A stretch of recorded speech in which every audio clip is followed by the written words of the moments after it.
हाय friends, मैं Raj Thakur, life coach and author. आज फिर से आपके लिए लेकर के आया हूँ मंडे मोटिवेशनल में एक नई मोटिवेशनल स्टोरी। तो चलिए शुरू करते हैं।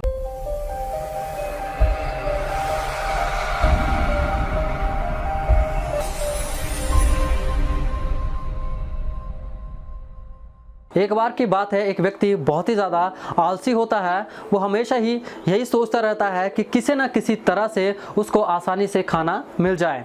तो एक बार वो व्यक्ति खाने की तलाश में कहीं जा रहा होता है तो उसको रास्ते में एक फलों का बगीचा मिल जाता है।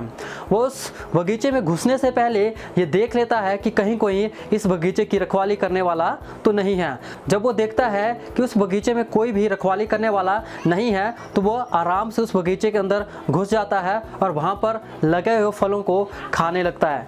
वो एक पेड़ से दूसरे पेड़ पे जाता है और इसी तरह से वो वहाँ पर फल खा रहा होता है। तो वो देखता है कि उस बगीचे की रखवाली करने वाला उस ओर आ रहा होता है। तो जल्दी से उस पेड़ से नीचे उतरता है और पास में ही जो जंगल होता है उसमें जाकर के छुप जाता है और वहाँ पर इंतज़ार करने लगता है उस रखवाली करने वाले का कि कब वो वहाँ से चला जाए। जैसे ही वो रखवाली करने वाला वहाँ से चला जाता है तो वह जंगल से बाहर आने लगता है। जब वो जंगल से बाहर आ ही रहा होता है तो देखता है एक लोमड़ी को जिसके दो पाँव होते नहीं हैं, बट फिर भी वो बड़ी खुशी से झूमते हुए जंगल की ओर जा रही होती है। और वो हैरान हो जाता है कि इस लोमड़ी के ना तो दो पैर हैं, जिस वजह से हो सकता है कोई भी जंगली जानवर इसको आसानी से खा सकता है, और दूसरी बात ये अपना खाना कैसे ढूंढ लेती है। तो वह उस लोमड़ी का पीछा करता है और देखता है थोड़ी दूर जाकर के कि एक शेर जो है उस लोमड़ी की तरफ आ रहा होता है। वो सोचता है आज तो इस लोमड़ी को ये शेर खा जाएगा।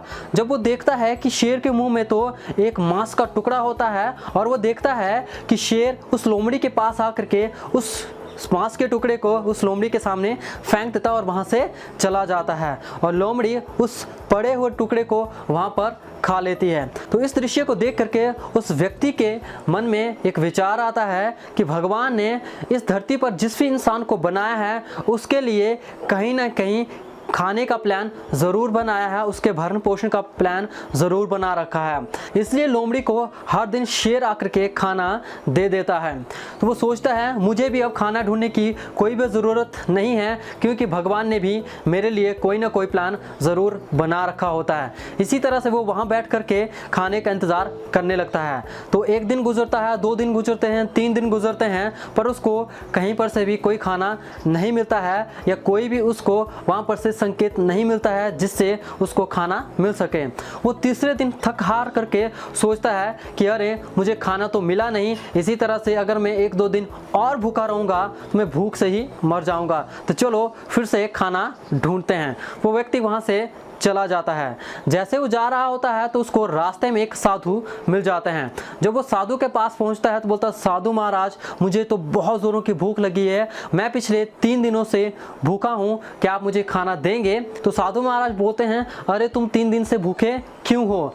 तो वो व्यक्ति उन साधु महाराज को सारी की सारी कहानी बता देते हैं। तो साधु महाराज सबसे पहले तो उसको खाना देते हैं। खाना खाने के बाद साधु महाराज उस व्यक्ति को बोलते हैं, बेटा आपने बिल्कुल सही बात बोली है कि भगवान ने इस धरती पर जिस भी जीव को बनाया है उस हर जीव के लिए भगवान ने कोई ना कोई प्लान भी ज़रूर बना रखा है, और उन्होंने संकेत भी दिया है, बट आप उस संकेत को समझ नहीं पाए।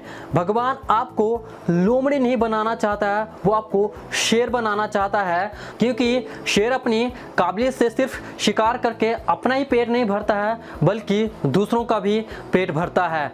इसी तरह से फ्रेंड्स, हमारे अंदर भी वो काबिलियत है, वो साहस है, वो ताकत है, जिससे सिर्फ हम अपने सपनों को ही पूरा नहीं कर सकते हैं, हम औरों के भी सपनों को पूरा कर सकते हैं।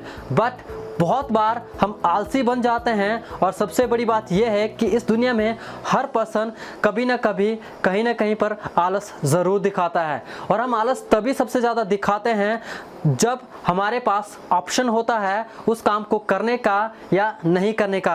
और जब किसी पर्सन के पास किसी भी काम को करने या ना करने का ऑप्शन होता नहीं है तो वह हमेशा उस काम को कर ही लेता है और अपने सपनों को भी ज़रूर पूरा करता है। सो फ्रेंड्स, इस बात को हमेशा याद रखिएगा कि आप अपनी काबिलियत से सिर्फ अपने ही सपनों को पूरा नहीं कर सकते हैं, और भी बहुत सारे लोगों के सपनों को पूरा कर सकते हैं। सो फ्रेंड्स, ये थी आज की मंडे की मोटिवेशन स्टोरी।